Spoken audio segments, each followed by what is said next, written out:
Hello, I'm in a 2003 Toyota 4Runner, and today I'm going to show you how to raise and lower your seats. So from these rear seats here, you should see a button up here that you can push and then you'll pull forward, and then that can lower down as far as you're able.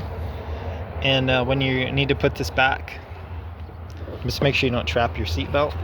But this is where it's hooking onto, so make sure your seat belt's in front, and then you just push it back.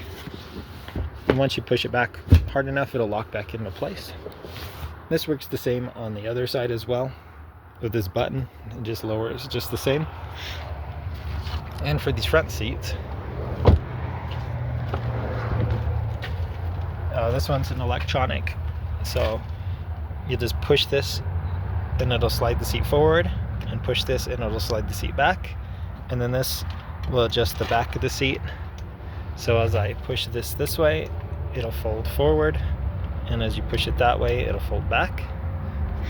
And then this is just to control the support here in the middle. And walk around to the passenger side just to show you how that looks.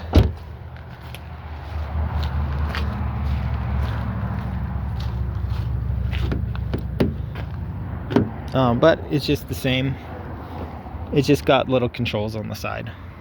And if your model doesn't have those, there might be a little bar in front that you just have to pull up, and then it'll slide back and forth. But I hope that's helpful. You have a good day.